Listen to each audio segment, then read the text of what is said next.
ஐயோ வீட்டில் தின்னு உண்மைதான். நான் திருநா முந்திரிப்பா முழுசா சாப்பிட விட்றி.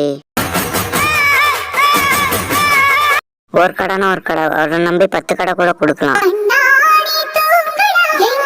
நான் கோமா இல்லை போன ஏதாவது பிரச்சனை ஆயிரன்ட்டு டோர் கூட தடுக்குது பார்த்தியா. மழை போடுவேன் சாதுவாக நினைக்கிறேன். 3000 ரூபாய் 30 ரூபாய் கேட்க ஓடிடு.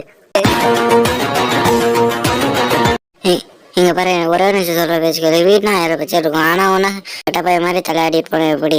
எங்க பாரு, நாயெல்லாம் பச்சிருக்குது. நில்லு.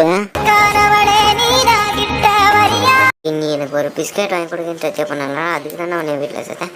இன்னும் வந்தாரு, இன்னும் ஒரு பிஸ்கெட் வாங்கி கொடுக்கல. எப்படா வாங்கி கொடுக்க? வாங்கி கொடுக்கலாம் கீழே போட்டு கொள்ளு மிதிச்சு சாவடிச்சிடும். கொடுக்கா இல்லையா? ஒரே ஒரு பீஸ் கொடுக்குறா, ப்ளீஸ் கொடுத்துட்றா. இங்கே பாடுறான் வாயில் எச்சியெல்லாம் கொடுத்துட்றா. நல்லா இருப்பாடு நீ கொடுத்துட்றா. டேய் ப்ளீஸ்டா. டேய் அழுவே வருது, அழுதுருவேன் நான். கொடுத்துருவேன் ஒன்று ப்ளீஸ். இல்லைனா அழுதுருவேன். பாஸ் எனக்கு ரொம்ப நாளாக ஆசை பாஸ். எனக்கு எப்போ பாஸ் கல்யாணம் பண்ண வைப்பீங்க? பண்ணி வச்சா சீக்கிரம் பண்ணுங்க பாஸ். நீங்கள் சொல்கிற பேச்சாலும் கேட்பேன் பாஸ். சீக்கிரம் பண்ணிங்க பாஸ். சரி பண்ணி வைக்கேன். ஆனால் கழுதை தான் பண்ணி வைப்பேன். ஓகே அவனுக்கு பண்ணவா இல்லை சாட் பண்ணவா?